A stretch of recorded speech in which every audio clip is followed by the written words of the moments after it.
her. Oh, there she is. There she is. All right. Hello. Hi, how are you? Hi, everyone. Good. Nice to meet Sorry you. I'm late. Hi, Anna. And hi, Cedric. Hey. So Angela didn't make it to this last P&G summit. I thought it was only for two of us, so only two of us went, but we've been to the P&G. I think this is our third or fourth year in a row. Whatever number of years you've been hosting the summit, we've been there every year. So we're just very grateful for any and all opportunities, Anna, because obviously over time, it's obviously the opportunities have been better. So thank you very much for those. But we'll let you jump here because you have probably some questions or comments and stuff we'd love to answer or just give you an overview, whatever you need. Yeah, I mean, I'd love to understand a little bit more about Bria, and then would love to understand, have you done the mini villas before, or is this like new terrain that you're looking at? And I'm happy to explain a little bit more about P&G Studios. I don't know how much Cedric has shared about kind of our team and what we look for in our partnership. Maybe you start we talked first. About a lot of things, but we'd love to hear from you to get a little bit more holistic view. And that way, when we give you our overview, it might be even better for you. So go ahead. Why don't you tell us what we should know about it, or if we want, we can start too. It's up to you. Whatever you think is best. Well, I can go first. So P&G Studios kind of started with Mark Pritchard, where kind of, I think, all big ideas, he's such a big idea guy. So he went to my predecessor, Kimberly, who was the founder of P&G Studios, and went to her and said, can you imagine a world without ads? And, he kind of got into the next part of it, which was as they exist today. So just in thinking about the future state and, ads, I think at the time were, bothersome and, interrupted the content and necessarily weren't the best environment all the time for our brands. And sometimes we would put in an ad that didn't necessarily resonate with the programming. And so, really challenged her to think about different ways to connect to consumers, particularly like with multicultural consumers, as that's an area that I feel like I'm preaching to the choir here, where the most amount of growth is going to come from for P&G. And so with that challenge, she was like, our background is in entertainment and in soap operas. So we've been involved in soap operas from the time that they were in a radio format to moving them over to TV. And, and we most recently in 2024 launched Beyond the Gates in partnership with CBS and their joint venture with the NAACP. And consumers have responded. What has been great is like within that time slot, the CBS numbers have been significantly improved over the previous content of The View. And the composition of the audience is now, I think it's 57% Black women, which is unprecedented in the soap opera space for us. So it's kind of like, if you build it, they will come. And what has been so refreshing for our brands is as they've integrated into the content and been around the content, fans have been loving it. It's kind of cheeky how we've done it, and we've tried to stick with the genre, which is a little dramatic, a little soapy. And so have had like Febreze integrate, Tide integrate, Cascade is coming soon in the show. And it's worked out really well for the brands. Folks remember the integration, and it's building those wonderful memories and associations with the brands. So it's just been really great. And it's a great partnership with CBS in that we, plan together and really think about creatively about the show's direction, and then partner together when we, have something planned for a tentpole. We're trying to think, is there a way to have a Beyond the Gates element to it? To continue to grow the viewership of the show. It's something we co-invested in with them together.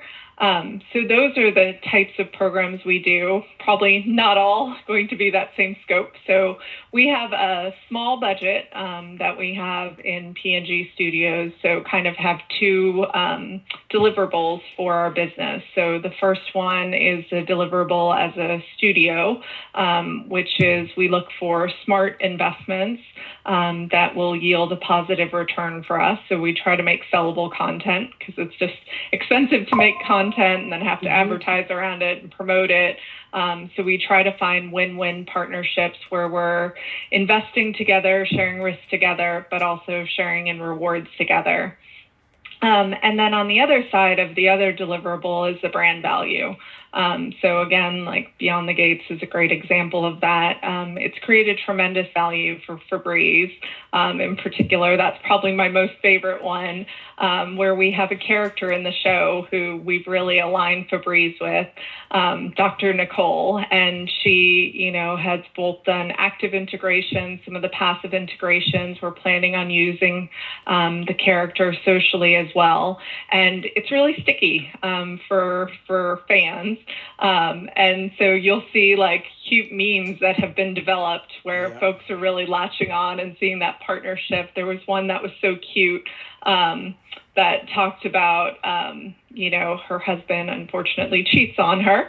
And they talked about him needing to win her back and had a gentleman dressed in a Febreze costume. So that's what we're looking for is like, ways to create cultural connections and just be part of conversations in fun ways that, consumers love. So that's kind of in a nutshell what we do. There's been a couple of places where we've had some fits and starts when it comes to some of our other consumers. So we recently, it'll launch tomorrow on Tubi, did a documentary about the dominance of Polynesian cultures in the NFL. And so it was executive produced by Tua Tagovailoa, starred Panay Sewell. My God, Miami. Are you a Miami fan? Yeah. Dolphins. As is my parents. I've got parents in Coral Springs, so they're huge Miami fans. I love them. I love them already. Yes. And so one of the other gentlemen to show the next generation is Jonah Savainea, and he actually got drafted by the Dolphins as well. Yep. So that is going to be on Tubi, but really what we were excited about that one is, one, it was a really interesting story, but again, serving our APA consumers was another great, way of winning with those consumers. From a Hispanic side, we did put together a film previously. It was actually my first film project that we worked on, and it was telling the story about two Hispanic soccer players that were male, two female ones, and they were dual nationality, so both Mexican and American by heritage, and having to choose which World Cup team they would want to play for. Okay. And so it starred Brandon Vasquez, it had Sofia Huerta, I forgot the other, this is such a long time ago. And it was a really interesting story. We unfortunately didn't execute it in the best way possible. And so the story kind of fell a little by the wayside. And so unfortunately we didn't go anywhere with the concept, but we loved the idea of it. So, and unfortunately it was at the time too where distributors were kind of pulling back from content. So that one never got off the ground. So I am looking for other, fun stories. I think the idea of the mini villa was super interesting to us. So I'm looking forward to learning more. Awesome. Well, amazing. It's a great update. It was super exciting. I love it. I love your energy, and I can tell you love what you do and the storytelling component of it. That's great. Well, thank you. We love quirky and we love fun. This is the funnest thing I think all of us have ever been a part of, because we get to tell stories about Latina vampires and Cholita wrestlers. I think the world is in a very heavy place overall everywhere. It's just like doom and gloom. And I think that the timing of us being the pioneers, we're the first ones to launch the micro drama in the U.S. Hispanic space. And Love it. that's something that we previewed at last year's ANA Multicultural Conference, where you guys have always graciously been very present. We had a big presence there. We launched it with Carlos Ponce as our celebrity partner. But before that, actually, let me take a step back just to give you a broader. So Brilla Media is the umbrella company that has essentially four pillars. One pillar is Nuestro Stories. It's a platform devoted 365 to Latino heritage, history, and origins. So think of Hispanic heritage happening every day through super micro stories about our food, our songs, each individual songs, the origin of who created it, who invented it, when did this start. We break that down every day, and we also have a website. It's on Instagram and TikTok and YouTube. So that is. I want to add for Nuestro Stories too. We have a timely project we've been working on, a short animation for Jarrito's 75th anniversary, which is coming up, and it's super cool. We work with a really cool Mexico City artist and a composer who's amazing. So we can't wait to share it. We have been looking at other ways to tell those stories and creative ways to connect with different audiences. So that's something that's just comes naturally to our team. Yeah, and even though you didn't mention animation, we are a strategic partner of Ad Astra Media. And through Ad Astra Media, we are currently working on a project that you guys have seen already, Entre Dos Mundos. We also have extensive animation capabilities through our exclusive alliance with Ad Astra Media. So I know it's not part of our conversation. It's not one of the pillars officially, but it is something that we're increasingly passionate about because of how deep we've gone into the rabbit hole now through this anime project of Entre Dos Mundos. So I just mentioned that very briefly. So Nuestro Story is one pillar. We're obviously been working with you last year only on programmatic. That has been something that's important to brands, and thank God we have top of the line capabilities. That was through an investment. One of our investment companies that invested in us is called Numatech. They're a conglomerate of ad tech throughout the Americas and in the U.S. Hispanic, and we have that capability. That's an important driver of revenue for us. And then I'm going to get to the main one. Obviously, influencer is our creators. Is how we started Hispanicized. That's what gave poor Angela, because she's the one that was more in the front lines than I was in that. But I've done countless influencer campaigns and Twitter parties. Remember those? From many years ago. So yes, we do have extensive and those long-standing relationships, because I think influencer marketing, it really helps when you understand and have those personal connections to influencers, both personally and professionally, from working with them over the years. And the landscape has changed tremendously. Right. But that's something we definitely have, those personal relationships with not only Hispanic but also Black. API that we've done some mental health related campaigns for. So that's something that we continue to work with as the space evolves. Yeah, and then the fourth pillar, which is where I inhabit the whole time, is really Minivela, which is, frankly, it'll probably be the biggest thing that we've ever done, not just because of the market opportunity and the explosive growth that has just begun in the space, but because we are ambidextrous everywhere. We're in the United States, in Miami, but we're also in the Hispanic Latin America space. And so being headquartered in Miami, I think, is almost itself a superpower, let alone the fact that we have Carlos Ponce, who is arguably one of the kings of melodrama himself, having been part of many successful, top-ranked soap operas. And so Minivela is also important for us because it is unique in that it has properties that can be birthed through social that will then get legs that will be worthy of being looked at as either independent features or series. Some of it could even evolve into documentaries. So we feel that the stories that we're mining, and believe me, we are experimenting right now as we speak. We have we have something called microvelas, which are like even smaller tests of a bigger concept that are minivelas. And then if you evolve from Minivela, you can become a feature film or a series that we offer streamers. So that's sort of been our vision. It's one of the plus sides of our company, I think, is that we're going to use the Minivela and the Microvelas to work with brands, but we're also using them to extend value for those properties in some cases to potentially outstrip any other value we could have ever foreseen through some of the cool concepts that we're working with as stories. And so the Minivelas has also a very unique DNA, which we feel very excited about.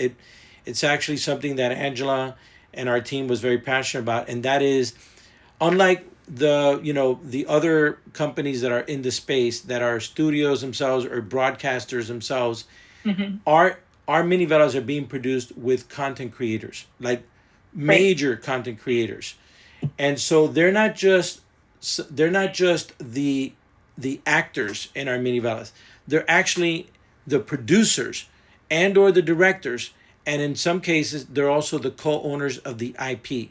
So we have done something in Minivela that is, we think, much more impactful than simply create great content. And some of the stories that are coming up are, frankly, they're going to get better and better as we continue to do and launch our more premium things that are coming up. But we're very excited about the fact that when we work with content creators, they're not just a work for hire in most cases. Yeah. They have a more meaningful role. They feel like there's something empowering that create a lot more value for them.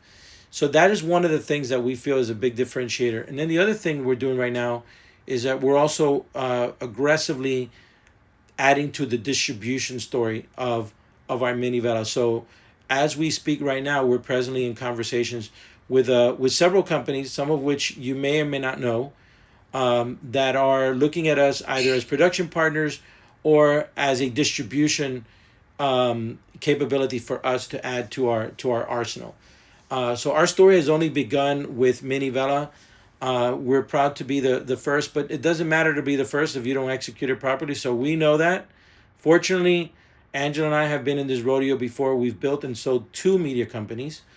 And for me to tell you that I'm really only now focused on Minivela primarily is because we feel that excited that, we need to really have full force with myself, Carlos Ponce, our production team, and other production teams. By the way, when we work with brands, we're not solely focused on whoever we have on our payroll. We also are mindful that opportunities like P&G don't arise every day. We always have to put the best team possible because a repeat customer is what we want, right? If that's the relationship that you would obviously honor us with, or if you have a deeper thought about working with us deeper as an investment itself, we're very, very open to that. Just know that we will not waste an opportunity with P&G. That I could tell you. I love the passion. So what is the current distribution today? Like, how do you distribute them? And is there one that I could watch today that you've launched? Yeah. So our primary distribution right now, it's all paid, okay? Okay. But the nature of Minivelas is very... It's not paid. It's ad supported. I mean, it's ad support. Yeah, that's what I'm saying. Okay. Yeah, you scared me. I'm like, what? Yeah. Sorry. My words are mixed. No, but there's several answers to that question, because obviously what we've seen is that brands feel that the most endemic place where the content should circulate is heavily on social, right? Yes. Okay. Yes, it will. There will be a time very soon where we foresee, and I'm going to tell you a secret of something that we're doing, so that this is a free one here, whether you work with us or not.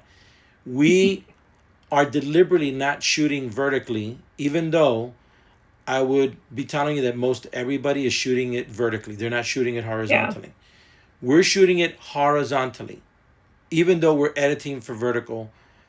And the reason we're doing that is because we foresee in the very near future where the streamers and other platforms that have horizontal screens will say, hey, you know what? You should have had this horizontally, and why don't you? And it's kind of like you diminish the value of something that had caught fire because sometimes you only shoot it once and that's it. It's gone. That moment, that actor... And that was a complaint with Quibi. when Quibi started doing short format, you were locked to that, and that's not always the experience. I think mobile's first, but it's not the only. Right. So that's smart. Look, honestly, the space is very vertically focused. People are very, very used to it. So we're finding that brands are increasingly talking to us about a social deployment for the campaigns, and which is great. You know, it's the platforms are very robust on that for deployment of this content. But we think that the future, and actually even the near future, it's going to say it's smarter for us to have shot it horizontally, edit for vertical, even if it adds more space. Yes, believe me, my editors would beg us to just shoot it vertically, so much easier. Yeah. But it's much smarter for us to take care of the IP's future by protecting it with horizontal production. So that's sort of our approach. And then, of course, we also have BIPOC. I mean, Alex, you can talk about the other distribution capabilities and stuff. So just to take a quick step back, the primary home of Minivela is our YouTube channel, right? So Minivela on YouTube, the Minivela TV is where you'll find all the full stories. And then, as Manny mentioned, we distribute on social primarily because to drive traffic, and that's where the eyeballs are. And then we have a syndicated relationship through BIPOC Filter that puts us within their video player across 2,000 plus publishers that, you know, when there's a brand involved, then we can contextually and demo target where the ads run around that content, right? So those are the three major areas where the content is being distributed. So social, YouTube, and our OLV video player across publishers. Yeah, now I should add that the creators themselves are also a vehicle for distribution for us, and they let us obviously leverage their followers as well. But, you know, for brands to get the targeted distribution they need, it's got to be through ad buys. So that's the best way that we can guarantee demos, geographies, etc. And that's standard. And then what does your process look like? So if we were interested in doing some sort of tests, like what do you have I know there was $1 million option, but do you have something where we could test? Yeah, no, the $1 million option, I can let Alex explain that a little bit further, because it's not that it's going to cost $1 million by any stretch of the imagination, especially for a test. I will tell you that in general, we're able to do things very quickly, from soup to nuts. Story ideation, pre-production, production, post-production is typically 60 to 90 days, sometimes really frankly, depending on you guys, because of the legal approval and if the product is available and all that stuff. But we're very nimble and when I'm talking about those productions, I'm talking about something that is 60 to 90 minutes. A typical range is about 70 minutes. That's more or less the sweet spot of what these minivelas should look like. We have a wonderful minivela that we'd love to send you the link to. I think Cedric has received it. I'm not sure, but it's called Cholita Takes LA, which we have brighter hopes for. Really interesting thing about Cholita was, this kind of is something that we believe would be good for working with you guys. We would love to come up or to recommend an idea that's based on what's trending on social, right? Yep. Something that we see is already kind of catching fire organically. That's what happened with Cholita Takes LA. Last summer, when we were getting ready to say, okay, we got to make a commitment. What's going to be our first, self-funded, example of a minivela that we can go all out with? We saw that when we did a story on the cholitas, I don't know if are you familiar with the cholitas, because they're not cholas, right? Cholitas. No, I don't know what the cholitas I know it's gonna are. sound. I mean, a lot of us were like, "Wait, is that cholas? Like from LA, the girls that wear the big earrings and the hoop earrings?" Yeah, it's not. So cholitas are familiar with them. Yes, but you're also familiar with the other ones if I tell you about it. So they have the bowler hats. You see them wrestling. If you've ever seen Latinas wrestling on social, those are cholitas. They're also they're like incredibly free spirited Bolivian, and there's Bolivian. They're primarily Bolivian, but some of the Ecuadorians kind of own the culture of cholitas as well. So there's a little bit of a cool debate there, and they wear this fashion that is very distinct. and Very a lot, indigenous, like for very so it's indigenous. it's very unique. So a lot of Latinas in the United States admire the cholitas because they wrestle, they skateboard like in Yeah. groups, and they're distinct the way that they dress. And so last summer, I'm telling you, it was crazy how much content was generated about cholitas on social, and our own stories themselves were generating. So we said, you know what? The people love the cholitas. They admire Yeah. them. Let's come up with our first cholita should be, let's come up with a story that marries the cholita to a Mexican American type of storyline. So we created a storyline around this cholita who is a fashionista and wrestler. By the way, totally normal, not so weird, trust me. Um, and she had to come to the U.S. because her grandmother, who she didn't really know, was her Mexican American grandmother, was Yeah. ailing and had always loved for her, sent her stuff. Really was indirectly an inspiration for her loving fashion so much because her grandmother was a great, what do you call Sim, it? sim, Seamstress. Seamstress? Yeah. Okay. Seamstress. Yeah. So she comes to the U.S. and it's really like the ultimate culture clash situation that she runs into in L.A. And so we made a whole story around that. Of course, she does wrestling. We ended up having the director of photography of Cobra Kai as our DP. Okay. Oh, Yes. wow. Yes. We had this story was shot in December. We were ready to do it in January, and then the fires happened, and it threw a massive wrench on the post production, as you can imagine, because even our director, who's a Korean Mexican American, lost her home in the fires. So it threw us over. It delayed our launch, and it really impacted us in Oh, multiple geez. ways because we had a lot of stuff planned around our January launch. But when we did launch, with the platform not even having any followers because we had not officially launched, Cholita generated more than 500,000 organic views. Okay, and it's now doing its film festival circuit as well. So people Oh, that's have great. not even minded that it's already launched online. They say, hey, this is such a cool piece of culture and comedy, and like we want this story we want to show this representation that you guys have championed with Cholita. So we are very proud of our Cholita, and that group is ready to do anything that we would extend into a series or whatever. We have many ideas for it, but don't want to say that that's what we would propose to you guys. But it is an example of a property that was birthed from an insight of Yep. what's trending and what we feel would be really resonant with Latino audiences and Yeah, Mexican Americans I especially. was gonna add real quick, Manny, to that. Like the content that we've developed and shared on Nuestro Stories, even learning is that that people are really interested in that representation. They want to see that representation of indigenous communities, Ecuador, Bolivia, but then also like the Mexican indigenous runners, a lot of interest, like including the recent one, Candelaria Rivas Ramos, who just ran like a crazy award amount like for an ultra marathon. So those stories Oh, yeah. that seem to really resonate with our audience. That's from Nuestro Stories, and then also that goes into Mini Bella. So I just wanted to point that out, that's where we see a lot of engagement with our content. So how do you mine for stories? Is that what you're pulling from your Yeah. socials, or where I know you found this one and it was trending. Where did you find that trend in the insight? Like, how do you do your story discovery? So because of Nuestro Stories, that's one of the cool things about having Nuestro Stories. We Yeah. are every day writing about heritage, history, and origins, right?